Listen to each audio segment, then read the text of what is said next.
Hello Leo, welcome to your month end reading. Mga remaining days ng buwan na ito, check natin yung energy surrounding you or parating sa'yo.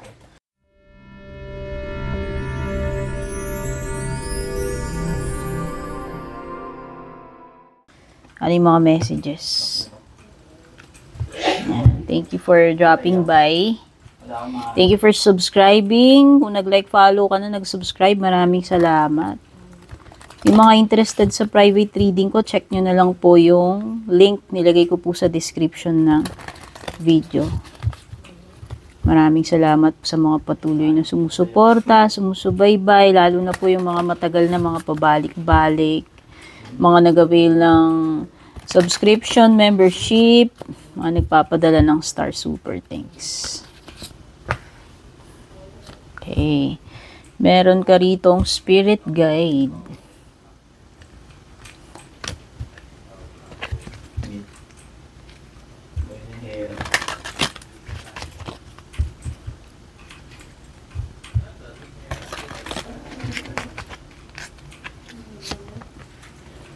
Communication. Baka may mga messages ka marireceive kasi ito yung overall energies mo. Or meron sigurong makikipag-communicate mismo sa'yo, Leo. Whether ikaw yan wanting to communicate or whether someone wants to communicate with you. No, so maybe itong month end na to or remaining days of this month is maaring may important matters na mga pag-uusapan or merong magre-reach out. Okay? It could be na yung mga spirits guide mo, spirits guide tuloy. Spirit guides. Correction, yung mga spirit guides mo, maybe they're trying to communicate sa'yo. Ayan, no. Yung mga spirit guides mo. May mga messages for you. Mafe-feel mo na lang naman yan, lalo na kung mataas yung intuition mo. Ayan, it could be, depende kasi, sa atin, iba-iba tawag natin eh. No, iba ang tawag natin dyan, guardian angels natin.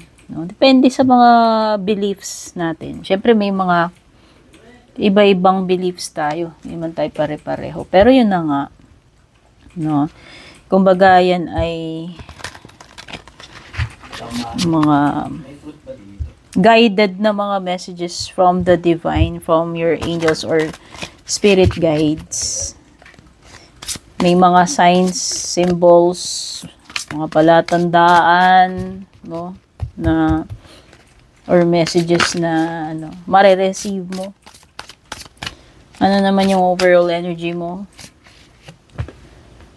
You have Two of Abundance. It's the Two of Pentacles. Financial, career, kabuhayan, Four of Thoughts, Four of Swords. Home, family, you have the Hanged Man. Sa relationship, Temperance. Sa area ng hindi mo ini-expect, meron kang Healer of Action, tapos ito yung iyong closing message which will be opened mamaya. Okay. So, dito, yung overall energy mo this week, Two Pentacles.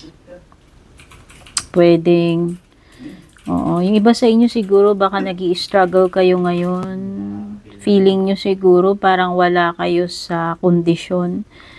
Yung iba nag-i-struggle kayo when it comes to money. Yung iba pwedeng nag-i-struggle kayo when it comes to yung mga stress, yung mga obligations ninyo, or yung mga money matters, mga bayarin, or deadlines. So, maybe your life has been out of balance lately. Kaya siguro nagkakaroon ka ng mga ganito. May mga imbalances kasi dito eh. Yung iba kasi dito, tinatry ninyong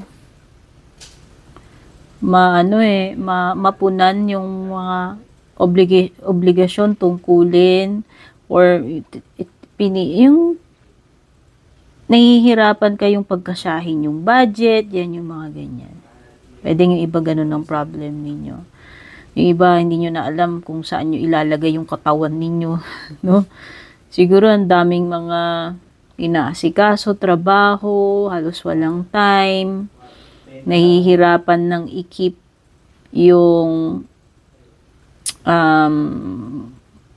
healthy balance pagdating sa sa oras at sa mga gawain, no?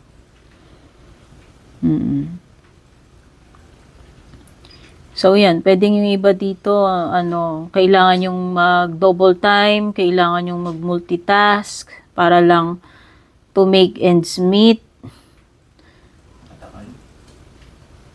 Yung iba dito, kailangan yung mag-hustle para ma-meet nyo yung quota, yung mga deadlines.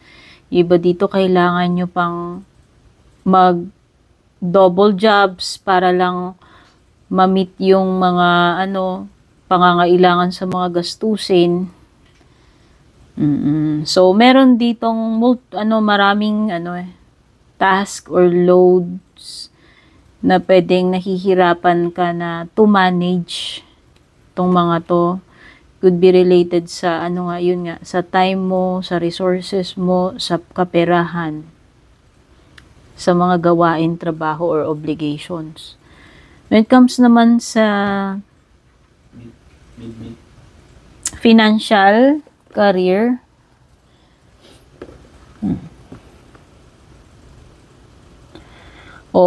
tingin ko na burnout na kayo kasi dito pa lang sa sarili ninyo, yung overall energy mo.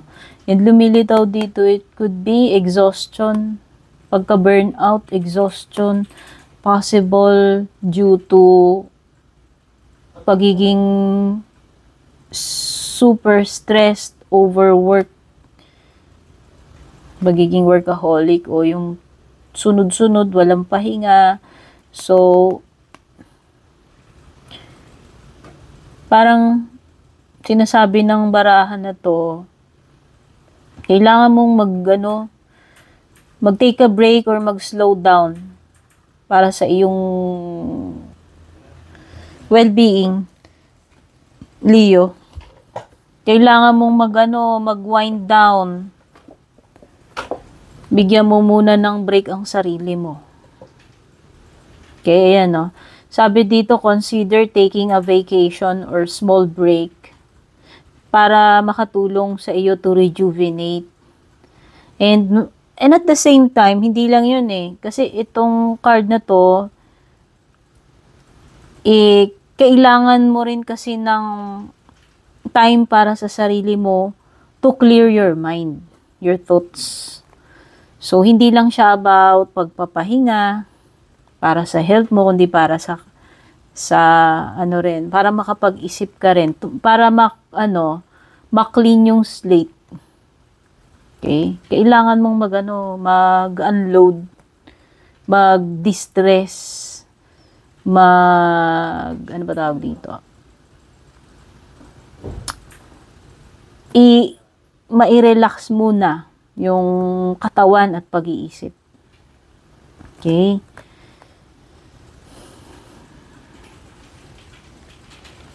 When it comes to your family, home life naman, may mga bagay dito na parang mapuput on hold pansamantala. Oo. There could be delays, there could be yun na nga, yung mga mapuput on hold.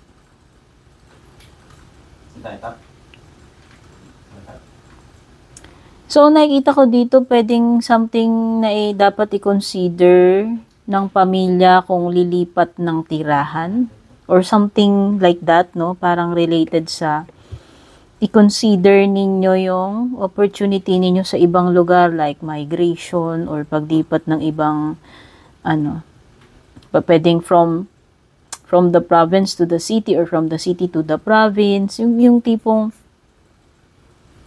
new environment. Basta meron ditong something na related sa bahay, sa family, na parang frozen or nakaput on hold, mapuput on hold. And pwedeng may mga matters to consider na maaaring pwedeng makapagpabago ng isip mo o ninyo as a family. Okay?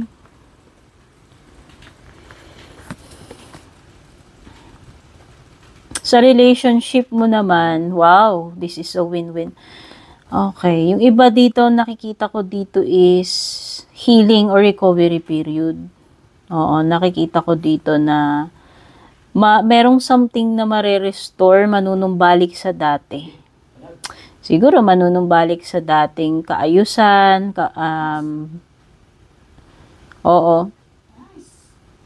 manunumbalik ang dating magandang samahan, pagtitinginan, kasi merong healing na magaganap eh. So, pwedeng ito ay rekindling, or kung dumaan man kayo kung hindi man kayo nagkahiwalay, nagkawalay, na-disconnect, pwede naman yung halimbawa, nawalan lang ng parang gana sa relationship, nawalan ng spark, no? Naging cold. So, sa tingin ko, parang meron ditong something na mare-restore, manunumbalik sa dati. Okay. Nagkatampuhan kayo, pwedeng ito na yung sign, lumipas na yung tampuhan, babalik na uli sa dating sigla, sa dating romance, okay. This is a successful partnership kung ito ay indication ng person na mamimit mo or makakarelasyon mo pa lang. Pwedeng magkaibang culture, LDR, magkaibang lahi, or basta anything na magkaiba kayo eh. Pwedeng same lahi, same culture, pero iba yung religion. For example lang yun. Maraming possibilities. Pero ang ano lang dito, pwedeng nung una, hindi ninyo ina-expect na magki-click kayo nitong person na to, but it will turn out na alam mo yun, mako-complement yung isa't isa, mababalansin yung isa't isa, magwo-work out din in the end yung connection na to. Okay? So, para sa akin, this is a successful partnership, romantic, partnership. Tapos, pagdating naman dun sa hindi mo ine-expect, wow, so ito na yung alam mo yung hindi mo inaasahan na may mga ma-accomplish ka na magagawa mo itong difficult task, no? So, nakikita ko dito, matatapos mo lahat. Kasi 'di ba nakikita ko dito, two of abundance, parang naaaligaga ka. Namomroblema ka paano mo pagkakasyahin yung time mo, yung energy mo, yung pera. Turns out dito sa card na to, yung sa area ng hindi mo inaasahan, turns out na lahat ng mga wino-worry mo na yon, na iniisip mo na baka hindi mo ma-accomplish lahat yung mga bagay na yon na binabanggit ko kanina, turns out na ma-accomplish mo siya before the end of the month. Okay? Kahit gaano pa karami to. Okay. So, nakikita ko may guts ka, may confidence ka to accomplish or finish what you've started dito. Pwede nga hindi mo ina-expect, makakayanan mo lahat yun. Pero yes, makakayanan mo siya, masusurvive mo, ma-accomplish mo yung mga yan. Okay. So, pwedeng may person na tutulong sa'yo para ma-accomplish mo lahat ng mga bagay na to. And it could be fire sign, Aries, Leo, Sagittarius. No? So, yung mga signs na meron dito, pwedeng may Earth, Taurus, Virgo, Capricorn. Pwedeng may Pisces, pwedeng may Sagittarius. Pwede rin namang may air. So, halos lahat, no? Fire, Earth, Air, Water. So, it could be any sign kasi lahat nandito. Pero dominant kasi si Sagittarius. And binabanggit ko sa'yo dito na person na pwedeng makatulong sa'yo. Oops. Mamaya na yan nating closing message yung palang mga ibang paparating pa sa'yo, Leo. So, iba dito, nakikita ko magkakaroon na ng pagkakabati, reconciliation, yung mga matagal na hindi na, yung mga dating hindi nag-uusap, alam mo yun, manunumbalik yung connection. No, yung mga conversation makapag-usap na uli. May old person dito, hindi ko nalalagyan ng gender, dealings or relationship with an older person. Oh, ito na nga yun, yung mga problems mo mareresolve, diba? Binanggit ko sa'yo, tas may win-win solution ka pa to your problems. Okay? So, kahit na anong challenge yung kakaharapin mo, mareresolbahan yan. No? Before mag-end yung month or by the end of the month. Okay, ito na yung harvest time. You have the haystack. So, ito na yung reaping the rewards of your efforts. Okay, sabi ko nga, yung mga challenges na yan, problema na yan, it's just a temporary situation. Ano naman yung pagdadaanan mo? Kasi eventually, mareresolve eh. Daming cards yung nagsasabi dito. Okay, sa tingin ko, 4 cards yung nagsasabi dyan. Okay, ano man yung dadaan lang yan sa'yo, lilipas din yan, hindi magtatagal. Okay, meron dito, ayan, mag-practice ka ng self-control, oo, kontrolin yung emotions or anger, para hindi ka mapasubo. Meron ditong some kind of inheritance or money or windfall na paparating sa'yo, paparating, ayan. It could be pagkapanalo, it could be bonus, it could be pera na, hindi, something na hindi mo siya pinagtrabawan pero alam mo yun, maswerte ka na ipagkakaloob sa'yo. Okay. Time to act daw. Oh, bago matapos tong month na to, Leo, kailangan mong mag-take action kung tungkol man saan yan. At ang pinaka-closing message mo is the spiritual teacher. This is the Hermit card. Virgo energy. So, yan. Pwede may Sagittarius dito or Virgo. There are great rewards in spending time alone. Use those moments of solitude to focus on love. Ayan na nga. Diba? May na-mention dito, itong Four of Thoughts. Something about meditation, contemplating. Ito rin. This is a period ng retreat. Spending time alone. Gamitin mo daw itong mga moments of solitude na to para makapag-focus ka sa family mo, sa sarili mo, sa health mo, sa love, and ways in which you might give to those around you. Shine your light as an example for others to follow. So, nakikita ko dito, you are like a lighthouse or a beacon na maaari kang maka-inspire sa iba, maka-enlighten ng iba. Gamitin mo itong kaliwanagan na to na nagmumula sa iyo, Leo. Okay, to help others. Seek out a spiritual mentor of your own if your life feels unfulfilled right now. So, if you're having difficulties, challenges, kailangan mo ng answers, guidance, mag-pray ka, and at the same time, seek the help of a spiritual mentor.